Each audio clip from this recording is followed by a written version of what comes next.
The first light of Exilia's sunrise was not the gentle glow the planet knew. It was a pale light that crept over a broken city. The crystal towers stood, but many were scarred with black burns and shattered edges. The air, usually sweet with pollen, smelled of ozone, scorched metal, and fear.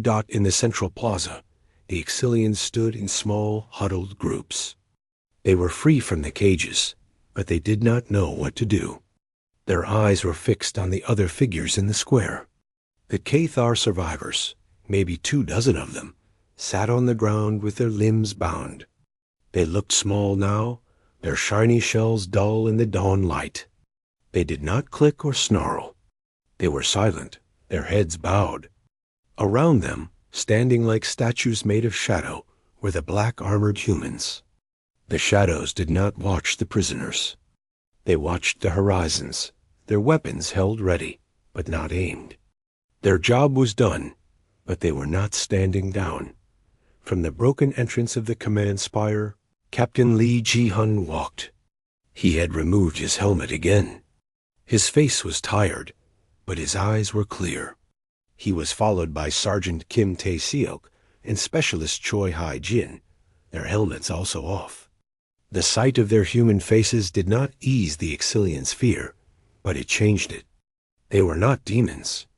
They were something else. Something just as terrifying, but in a new way. The eldest of the Exilians, a being with fronds that had turned silver with age, stepped forward. Its large, dark eyes blinked slowly at Ji-hun. Its voice, when it spoke, was like wind chimes, translated by Ji-hun's device. You came from the stars. You broke the hunters. Who are you? Ji-hun stopped a few paces away. He did not smile. A smile would have been wrong here. He spoke with a simple honesty. We are from a world called Terra, Earth. It is far from here. It is a hard world, a death world. The beacon you triggered, it is ancient. It calls to us when a people like yours faces an end like this. We are the answer to that call. You are. Soldiers of your people? The elder asked. No, Ji-hun said, shaking his head. We are volunteers. We are the ones who chose to answer. Our purpose is simple, to break the siege, to stop the killing, to give you back your chance. Another Exilian younger spoke up, its voice trembling. You will stay? You will protect us from others? This time, Sergeant Tae-seok answered, his voice firm. No, we cannot stay. Our fight is not here. We are not an army for hire. We are a reset button. We push it when things go this wrong. The Exilians rustled, a sound of distress. To be saved only to be left alone felt like a new kind of abandonment. Ji-hun raised a hand, a gesture for quiet. You think you are helpless. You are not. You were peaceful. There is strength in that. But peace without the means to defend itself is just an invitation to the cruel. He turned and nodded to Hai-jin. Specialist Choi Hai-jin stepped forward. In her hands, she held a small, sturdy case. She placed it on the ground and opened it. Inside, on a bed of soft material, was a data crystal, clear and glowing faintly blue. Next to it was a simple metal device, like a thick rod. This is a gift, Hai-jin said, her voice softer than it had been in battle. The crystal holds knowledge. It has plans. Plans for tools. She picked up the metal rod. With a twist, one end of it snapped forward, becoming a sharp, heavy blade. Not energy weapons. Those need complex power sources you do not have. These are simpler. Strong metals. Basic explosives you can make from the minerals in your soil. Designs for crossbows that can fire farther than your arm can throw. Shields that are tough and light. She twisted the rod again, and it became a solid bar. Things you can make in your workshops. Things you can teach everyone to use. To defend your homes with. The elder stared at the rod, then at the crystal. You give us weapons? We give you a choice, Ji-hun said. The choice to not be victims. The galaxy will know the Cathar came here and failed. Others may come.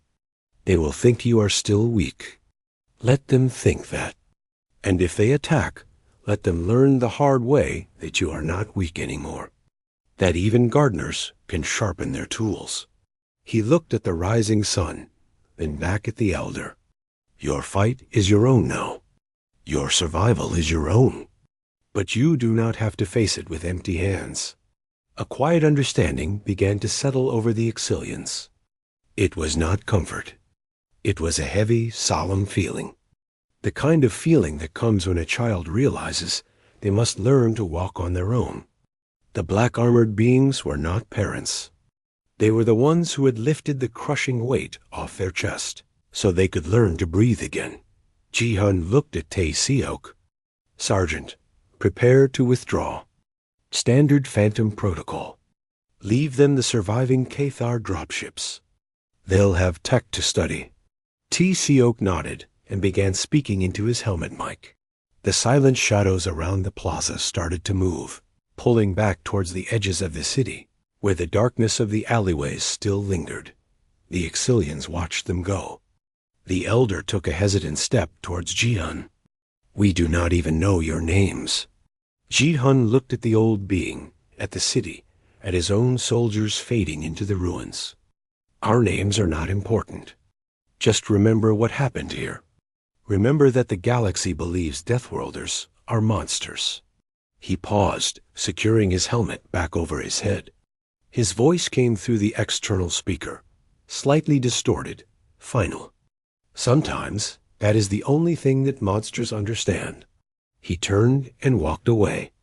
The Exilians did not follow.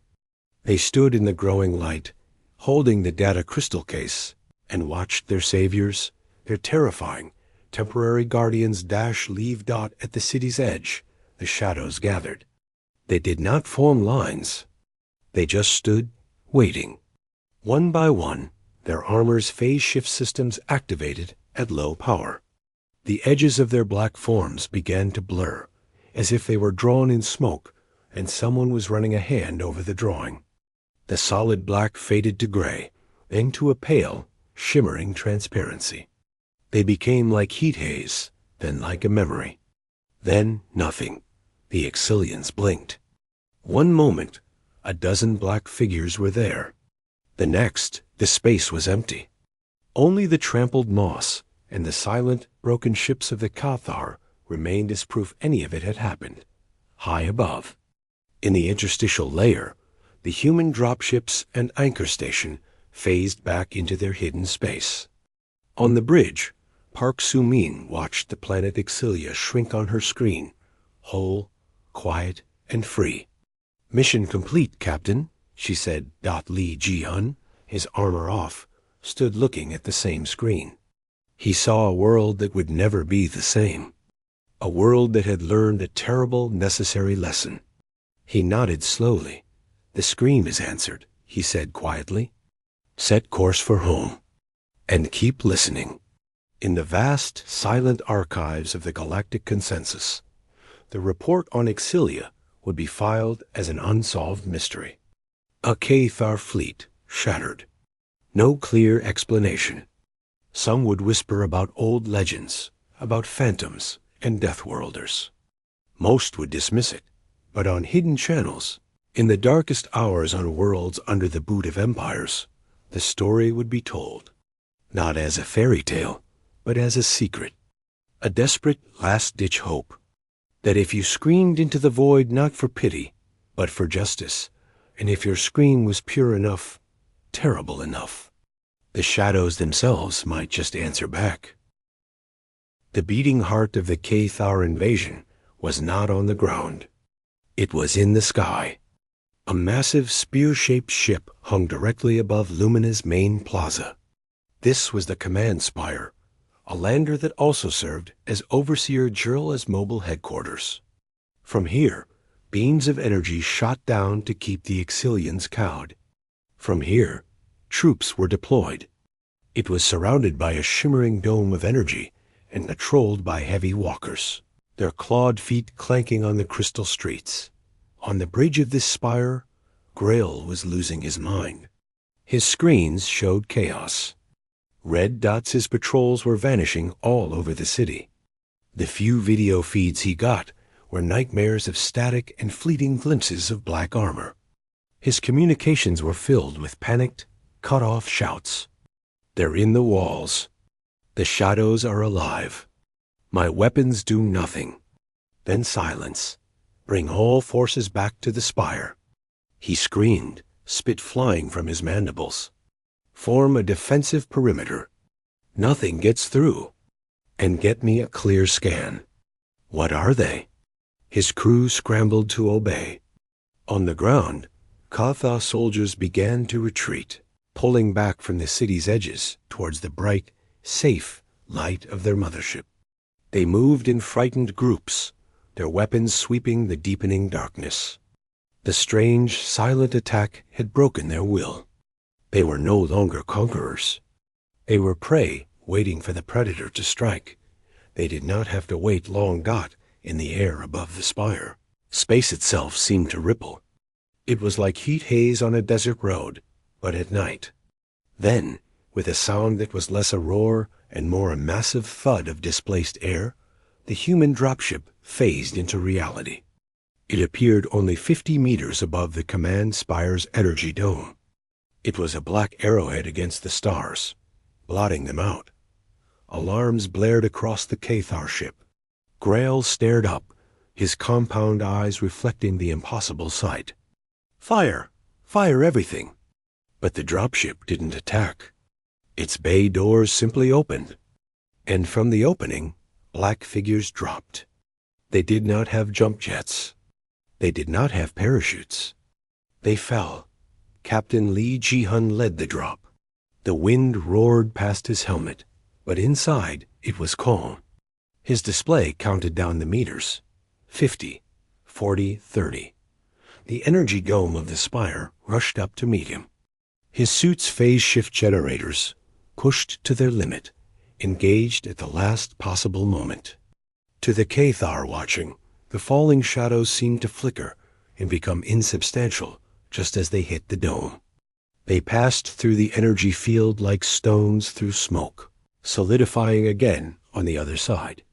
They landed on the hull of the command spire.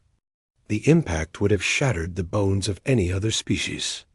For humans from a high-gravity world, in powered armor, it was a hard landing. They landed in crouches, their boots denting the alien metal. Around them, Cathar soldiers on the outer walkways, froze in shock. Ji-hun did not pause. He drew his phase blade. The dark energy crackled, humming a tune only he could hear. He moved forward.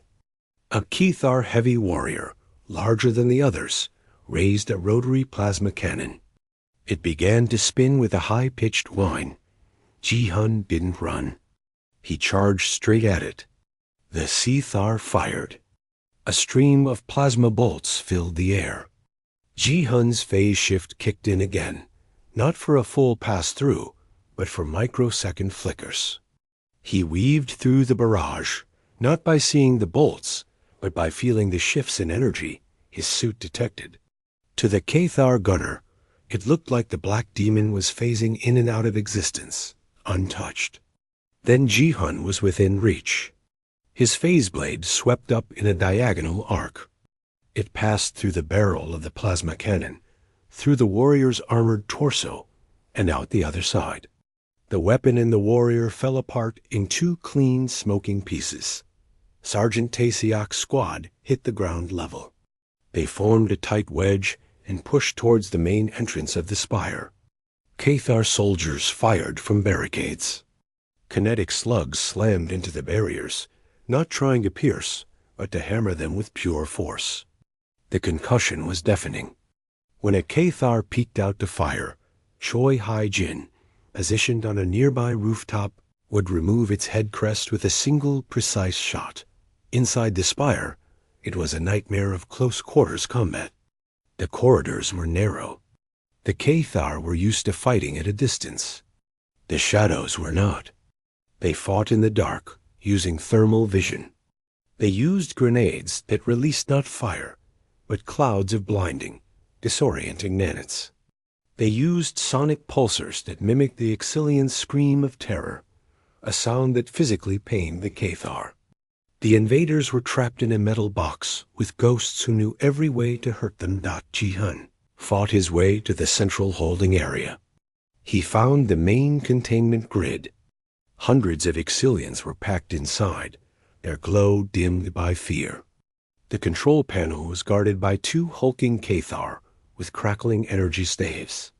They saw Ji-hun and attacked, moving with surprising speed. Ji-hun parried the first staff with his blade. The energy discharge sparked against the dark blade and dissipated. He sidestepped the second thrust, grabbed the staff, and wrenched it from the warrior's grip. He reversed it and drove the crackling end into the Cathar-'s own chest. The second warrior lunged. Ji-hun dropped low and swept its legs, then drove his armored knee down with crushing force. He walked to the control panel. It was a mess of alien symbols and glowing lights. He didn't try to understand it. He placed a small magnetic device on it. It was a simple data spike. It searched for the command to hold sentient beings, found it, and erased it. The shimmering energy walls of the containment grid flickered and died. The Exilians stared, unmoving, too terrified to believe they were free. Ji-hun reached up and released the seal on his helmet. There was a hiss of equalizing pressure. He took the helmet off, clipping it to his belt. His face was exposed human, sweaty, with sharp eyes and a strong jaw. To the Exilians, he looked strange, but he had eyes, a nose, a mouth. He was not a faceless void. He looked at the nearest Exilian, a young one clinging to an elder. He spoke, his translator box emitting the soft, fluting tones of their language. "You are safe now," he said, his voice rough but gentle. "The scream has been answered." He turned from their stunned silence. His job was not done. He put his helmet back on and moved towards the bridge. In orbit. The main Cathar warship was preparing to fire its planet-breaker cannon at the city, a desperate move to wipe out the phantoms. The massive weapon began to charge, glowing with a sickly green light. Aboard Anchor Station, still hidden in the interstitial layer near Exilia, Park Soo-min monitored everything. She saw the warship's energy spike. "Captain, the capital ship is charging a primary weapon. Target is Lumina." Ji-hun's voice came back, calm. "Understood. Handle it." Soo-min nodded. Engaging gravity anvil. Single shot. In the weapons bay of Anchor Station, a panel slid open. A projectile was loaded. It was not a missile. It was a dense, dark cylinder, featureless except for a single blue light at its tip. It was fired not with propulsion, but with a magnetic push that sent it phasing out of the station and into real space, directly on a collision course with the Cathar warship. On the Cathar bridge, a sensor officer yelled. Something just appeared. Small object on direct trajectory. No energy signature. The object, the gravity anvil, attached itself to the warship's hull with a magnetic clang. For a second, nothing happened. Then the blue light on its tip pulsed once. Space around that point on the hull warped. It was not an explosion outward. It was an implosion of terrifying scale. A gravitational force 1,000 times stronger than Exilia's crushed a 20-meter section of the ship into a sphere the size of a human fist in a fraction of a second. The rest of the ship, unsupported, crumpled inward like a tin can. There was no fiery blast, just the awful, silent sight of a massive warship being twisted and crushed into a ball of scrap metal. Then the ball drifted silently, a tomb for everyone inside. On the ground, the remaining Cathar saw their mothership die on their screens. Their last hope vanished. The fight went out of them completely. The shadows stopped fighting. They stood, silent and still, watching as the Cathar soldiers dropped their weapons. The invasion was over. The city of Lumina was quiet now, but it was the wrong kind of quiet. The beautiful song of the wind through the crystal towers was gone. Instead, there was the crackle of dying fires, the low hum of alien energy fields, and the soft, heartbreaking sobs of the Exilians. They were gathered in the central plaza, packed into a shimmering force cage that buzzed with a painful energy. Their large, dark eyes watched as the Cathar soldiers moved around them. The invaders looked like nightmares, made of polished black shell and cold metal. They talked in harsh, clicking sounds that hurt the Exilians' sensitive ears. On the edge of the city, a Cathar patrol walked. There were 5 of them. Their leader, a minor officer with a scarred crest, was bored. This conquest was too easy.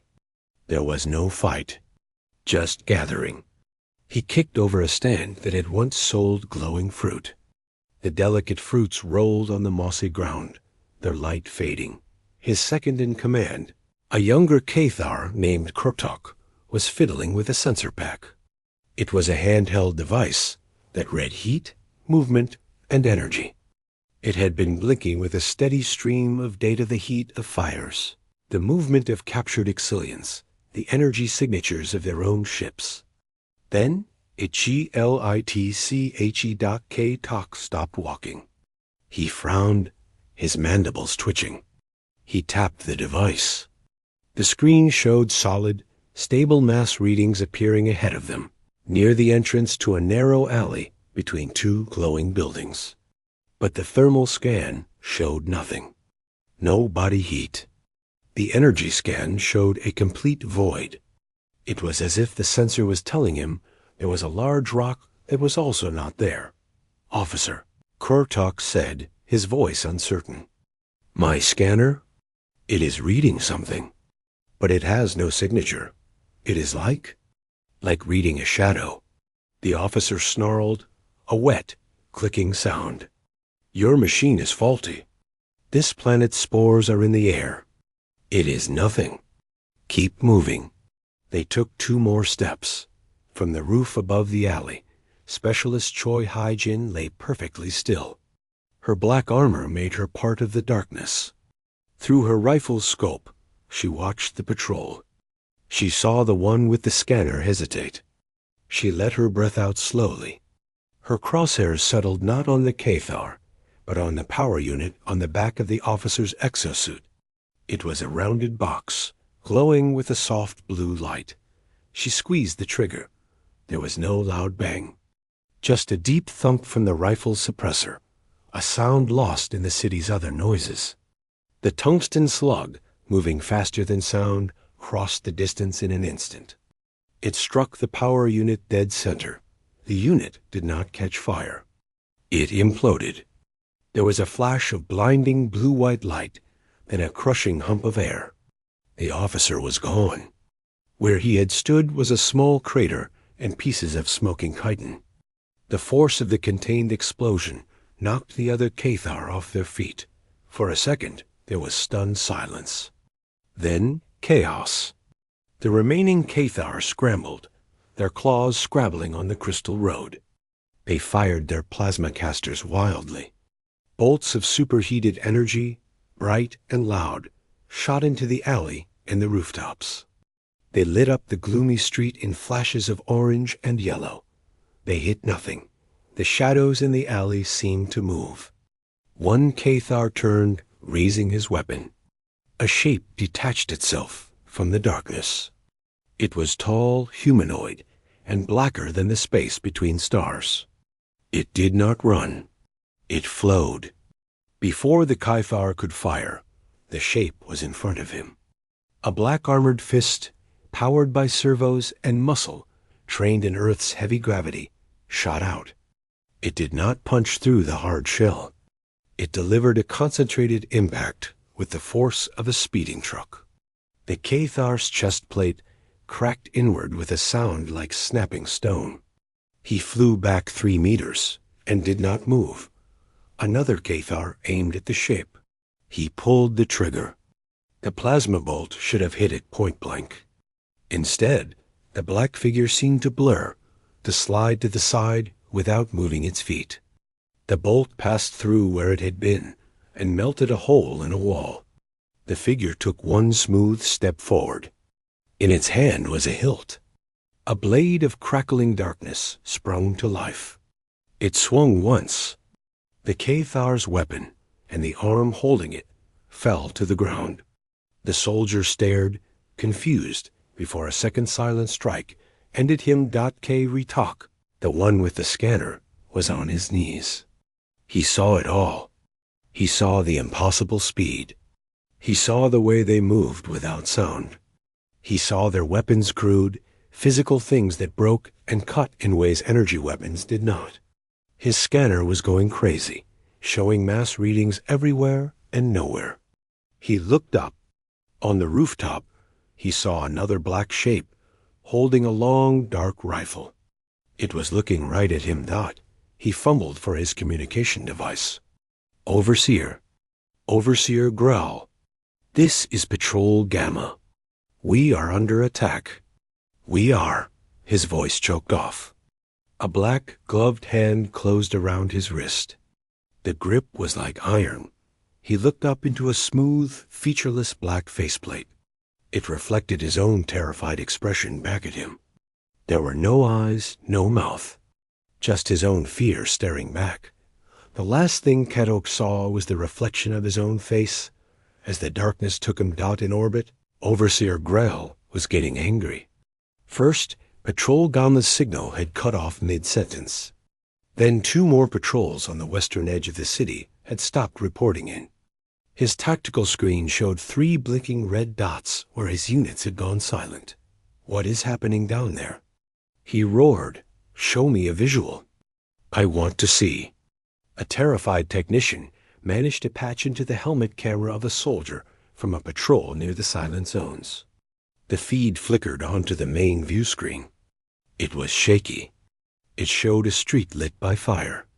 The soldier was breathing heavily, his weapon sweeping left and right. I see nothing. The scanners show ghosts. Mass with no heat. The soldier's voice cut off. The camera view spun. For a fraction of a second, it showed a figure. Tall, black, armored in seamless obsidian. Its movement was a liquid smear. It was there, and then it was right in front of the camera. The faceplate was a blank, dark mirror. Then the feed filled with static and went black. The bridge of the Cathar command ship was utterly silent. The clicking, confident sounds were gone. A cold dread settled in the air. G.H.R.L. stared at the now black screen. A memory, an old, dismissed legend from his military training, crawled up from the depths of his mind. A story about the old networks. About beacons that called for help not to governments, but to something else. To guardians from the quarantined worlds. Deathworlders. Phantoms, he whispered, the word tasting like ash. The phantom response? It is real. On the ground, the shadows moved. Sergeant Kim Tae-seok led his squad through the backways of the city. They did not walk in the open. They moved through buildings, phase-shifting briefly through walls that were not too thick. They came up from basements. They dropped from rooftops. They found a group of Cathar setting up a heavy plasma cannon aimed at the crowded Ixilian cage. The Cathar were arguing, their scanner specialist shouting about impossible readings. Tae-seok did not give an order. He simply pointed 2 fingers. His squad split. One fired a kinetic round that shattered the cannon's cooling unit. As the Cathar turned towards the sound, the rest of the shadows emerged from the doorways and windows around them. It was not a fight. It was a swift, brutal removal. In 10 seconds, the area was clear. The Ixilians in the cage had seen it. They huddled closer together, their large eyes wide with a terror deeper than what they felt for the Kthar. The Kada were cruel, but they were understandable. These new things, they were like voids. They moved wrong. They made no sound. They killed the terrible Cathar as easily as picking weeds. One small Exilian child, clinging to its parent, peeked through the fronds of an elder. It watched as a black figure walked towards their cage. The figure stopped before the buzzing energy field. It raised a hand. A device on its wrist emitted a sharp, high-pitched pulse. The force field flickered, sparked, and died with a sigh. The shadow did not enter. It did not speak to them. It simply turned and walked away, fading into the deeper shadows of a broken archway, as if it had never been there at all. The Exilians were free, but they did not move. They just stared at the empty space where the shadow had been. The message was clear. The monsters they knew were being hunted by monsters they could not understand. And for now, the worst monsters were on their side. The hum of Anchor Station changed. It became a deeper, more purposeful vibration. It was the sound of a machine built for a single, secret purpose waking up fully. Captain Lee Ji-hun stood on the command platform. Below him, his bridge crew worked with quiet speed. Park Soo-min's hands flew over her console. She was bringing the Solitude Beacon's full data stream online. On her screen, a map of the galaxy appeared. A bright, sad star marked Exilia. A thin, pulsing line connected it to a small, yellow star in a forgotten spiral arm. Sol, Earth, their home. Trajectory is locked, Soo-min said. The beacon's path is stable. It's holding a tunnel open in the interstitial layer. Ji-hun nodded. The interstitial layer. That was their word for it. The space between spaces. The shadows where light and physics bent in strange ways. It was how they traveled. It was how they stayed hidden. The story known to the few in the galactic consensus who cared was simple. Earth, or Terra, was a death world. A Class 12. Its gravity was too strong. Its atmosphere was a chaotic mix of storms. Its animals were vicious. Its people were presumed to be primitive tribes, fighting each other over scraps on their dangerous rock. They were not a spacefaring race. They were a curiosity, a footnote. This story was a shield.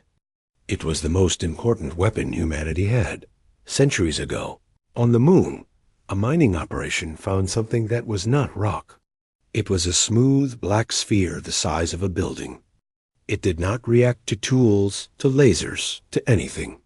Then one day, it simply opened. There were no aliens inside, no ancient beings, just technology and a message. The technology was the principle of phased existence. The message was a responsibility, a recorded voice, calm and old, explained. The builders were gone. They had been caretakers. They had believed that the universe needed a balance. Not a police force, but a correction for when true darkness fell on the innocent. So they built the beacon network. And they built one weapon, a species. They chose a young, violent, adaptive species from a harsh world. They gave them the key to the shadows. And they gave them a choice. Humanity chose. They chose to hide. They chose to build Anchor Station in secret. They chose to become the thing that goes bump in the night for the monsters. They were not soldiers of a government. They were volunteers. They were the shadows. Captain, a voice said from the doorway. It was Sergeant Kim Tae-seok. He was already in his full phase shift armor. It made him look like a statue carved from midnight. Only the faint glow from his helmet's internal display shone in the eye sockets. The teams are ready for final briefing. Ji-hun walked down to the main briefing room. It was a large, circular space. Standing in rows were 50 figures, all in the same black armor. They were perfectly still. There was no fidgeting, no whispered talk. They were like tools waiting to be used. Ji-hun stood before them. His own armor was waiting. For now, he was just a man in a dark uniform. "The call comes from Exilia," he began. His voice carried easily in the quiet room. "The people there are called Exilians. They are pacifists. They have no weapons. They are being attacked by the Cathar Imperium.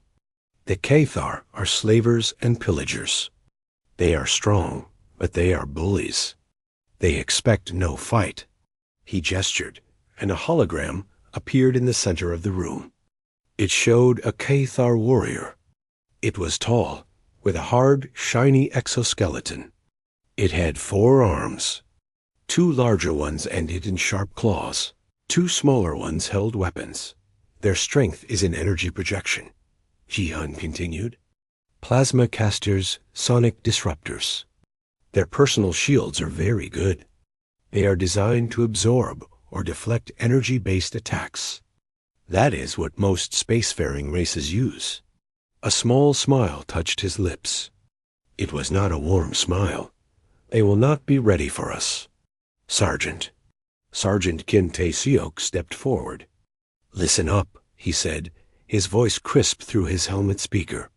"Exilia is a low-gravity world. About 60% of Earth's. Remember your training for low-G mobility. Do not overpush. Your dampeners will adjust, but your brain will lie to you. The atmosphere is high in oxygen. It will feel thin but rich. Your suit will manage it." He walked along the front row. "The Shithar rely on their tech and their reputation. Their tactics are simple. Overwhelm with noise and light. They are not used to being hunted. They are not used to silence. Our greatest weapons today are not your guns. They are surprise, speed, and the fact that we fight in a way they have forgotten." A woman's voice came from the second row. It was Specialist Choi Hai-jin, the best marksman in the shadows. "What is the rule of engagement for the enemy, Sergeant?" "Total engagement," Tae-seok said flatly. "They are an active, hostile force engaged in genocide and slavery. You are authorized to use any and all force to neutralize the threat to the Exilian population. Do not take risks to capture. Do not take pity." They showed none. He looked at Hai-jin. "Specialist, their command and control will be a priority. Their scouts use short-range sensor packs. You will ghost them. Find the officers. They have taller head crests. Remove them." Hai-jin gave a single, sharp nod. "Understood. And the Exilians?" Asked another shadow. Ji-hun answered this one. "They are terrified. To them, we will look like demons. Your first priority is to stop the Cathar. Your second is to not harm a single Exilian. Do not let them get in the line of fire. If you can, protect them. But do not expect thanks. We are not here for thanks." He looked at all of them. "We are here because a scream was heard. We are the answer to that scream. We are the shock that breaks the siege. We are not their saviors. We are their chance. Remember the Phantom Protocol. We are ghosts. We hit hard, we hit fast, and we vanish. We leave them a world they can fight for, not a guardian to hide behind." He paused. The room was silent. "Suit up. Load the dropships. We phase out in 20 minutes." The rows of shadows turned as one and filed out. There was no rush, no panic. Just steady, determined movement. In the armory, Ji-hun put on his own armor. The pieces were heavy, but they settled on him like a second skin. The helmet sealed with a hiss. The world outside went quiet. Inside, his display came to life. It showed his vital signs, his team's status, a map of Anchor Station. The suit's systems linked with his mind. He could control the strength of his grip, the focus of his audio pickups, with a thought. He picked up his phase blade. It was a simple-looking hilt. When he thumbed the activator, a blade of dark energy crackled to life. It did not glow brightly. It seemed to suck the light in.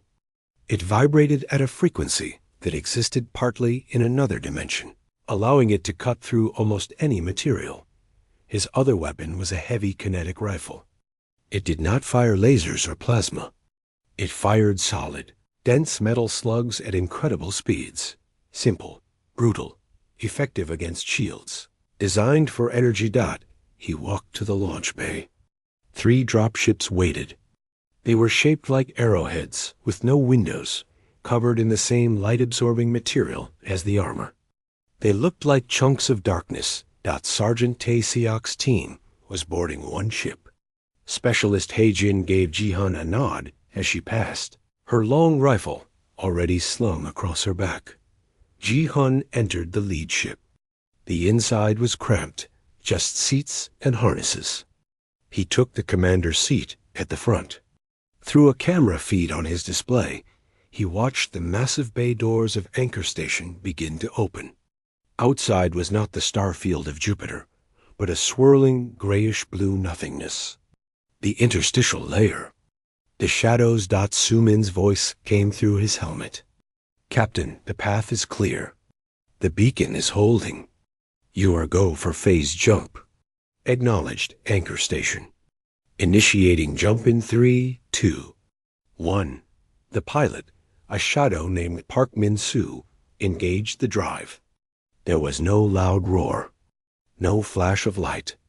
The ships simply slid forward. One moment they were in the bay, solid and real. The next, they passed through the energy field in the door and dissolved. Their molecules were stretched, pulled along the invisible path laid down by the ancient beacon to anyone watching. They vanished without a trace. On the bridge of Anchor Station, Park Soo-min watched the blips representing the 3 dropships and the station itself wink off her screen. They were gone. In the phantom space between moments, they were traveling towards a screaming world. She leaned back in her chair. The station was quiet again. But it was a different quiet now. It was the quiet of waiting. The quiet of a heart that has sent its fist into the dark, hoping it hits the right target. The stars in the Corward Reach shone with a steady, peaceful light. Around the small green-blue world of Exilia, they were the only peaceful thing left. The Exilian people were gentle. They were short, with soft green skin and large, dark eyes. They lived in cities grown from crystal and living wood that glowed with a soft, inner light. They wrote poetry about the songs of their forests. They had never built a weapon. To them, the universe was a place of beauty and connection. This belief was now being broken. A shadow fell across their world. It was not a natural shadow. It was a fleet of jagged, dark metal ships. These were the warships of the Cathar Imperium. The Cathar were not gentle. They were tall, with hard shells like insects and sharp limbs. They saw the galaxy as a place to take what they wanted. They wanted Exilia's glowing forests. The unique plants were worth a fortune on other worlds. They also wanted the Exilians themselves as quiet, graceful servants. The attack began without warning. Beams of bright, hot plasma energy sliced down from the sky. They cut through the beautiful crystal towers. The towers did not explode. They melted, their light dying with a sad, fading whimper. On the ground, Katha soldiers marched. Their heavy boots crushed the delicate, glowing moss. They used loud energy guns to blast doors open. The sound was terrifying to the Exilians, who were used to soft wind and birdsong. The Exilians ran. They cried out. Their voices were high and melodic, even in fear. They tried to hide, but there were not many places to go. The Cathar were efficient. They used nets and force fields to capture large groups, herding them like animals into shimmering cages in the town squares, in their greatest city, Lumina. The eldest Exilians gathered in the one building still whole, the communal spire. From here, they sent their call for help. It was a signal pushed out into space with all their remaining power. It was not a message of angry defiance. It was a raw, emotional scream. A scream of fear, of loss, of a kind of sadness so deep it was like a physical pain. It was the sound of a gentle soul being ripped apart. They sent it to the galactic consensus, the great union of planets that promised peace and protection. On the bridge of the lead Cathar ship, the commander watched. His name was Overseer G. Earl. He watched the view screen showing the burning city. He listened to the Exilian distress call played over his speakers. The sound was like sad music. It made some of his crew feel uneasy. Grail felt nothing but satisfaction. His sharp mandibles clicked together in a laugh. "Listen to them," he said to his second-in-command. "They sing their fear. It is their only defense. Pathetic. The consensus will not come. They are too weak to fight us. They will write a report instead." He was right. The galactic consensus heard the call. On a busy space station light years away, a bureaucrat received the alert. He saw it was from Exilia, a Class 3 world. He saw the attacker was the Cathar Imperium. He sighed. A fight with the Cathar would be expensive, politically messy. The Exilians were not strategic allies. Their world had no military value. The bureaucrat marked the message, received, under review. Then he turned to more important matters. The scream of a dying world was filed away and forgotten. But the universe is a strange place. It has layers. The Exilian scream did not just travel on radio waves. Their terror was so pure, so total, that it resonated on a deeper level. It vibrated in a way that most species could not sense. Far, far away, in the empty dark between galaxies, there was an ancient machine. It was not built by any race alive today. It was old when the first stars were young. This machine slept. It listened.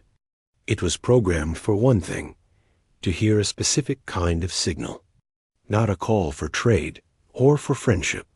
It listened for the sound of true, innocent suffering, the sound of a good people facing a cruel end. The Exilian cry reached this machine. The machine's sensors, which had been silent for millennia, glowed with a soft blue light. It recognized the signal. It measured the depth of the despair. It found a match. The suffering passed the threshold. Deep within its circuits, a single command was activated. Summons. The machine did not send a message back to Exilia. Instead, it reached out along a different path hidden in the fabric of space itself. It activated a relay network, a series of invisible markers that led to one single, isolated point in a spiral arm of a galaxy known as Milky Way. It led to a small, blue-green world, much like Exilia, but vastly different. A world with a label the galactic consensus used, but did not truly understand. Deathworld. The machine sent a single, powerful pulse down this hidden path. It was a priority black ping, a call to arms. Around the planet Jupiter, space looked empty. But it was not. Hidden by a field that bent light and sensors, a space station orbited. It was human, but it was unlike any human station known to the wider galaxy. It was called Anchor Station. It was blocky, practical, and covered in strange, non-reflective material that made it look like a hole in the starfield. Inside, the mood was calm. A woman sat at a monitoring station. Her name was Park Soo-min. She was drinking tea and watching lines of data scroll across her screen. Most of it was quiet. Then a sound. Not a loud alarm, but a deep, low thrum that vibrated in the bones. A red symbol flashed on her screen, a symbol not used in decades. A black circle with a single, jagged line through it. Soo-min's tea froze halfway to her lips. Her eyes widened. She put the cup down carefully, her hands suddenly steady. She tapped commands. The data stream changed. She saw the source, Exilia. She saw the distress call content translated into cold text. Population, pacifist. Aggressor, Cathar Imperium. Threat level, extinction. Summons protocol, activated. She turned her chair. Her voice was clear and loud in the quiet room. Captain, we have a priority black ping. The Solitude beacon has been triggered. Across the bridge, a man looked up from a report. He was Captain Lee Ji-hun. He had a calm face, but his eyes were the kind that had seen hard things and decided to remain kind. He stood up, a movement that was both relaxed and full of purpose.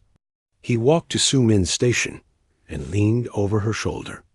He read the words. He saw the classified file on the Cathar, slavers, raiders, tactics, overwhelming force on weaker targets. No recorded mercy. A bully, Ji-hun said quietly. His voice was low and even. Picking on someone who can't fight back. He straightened up. The calm feeling on the bridge was gone now, replaced by a focused energy. He pressed a button on the console in front of him, activating the station-wide communication system. This is the captain.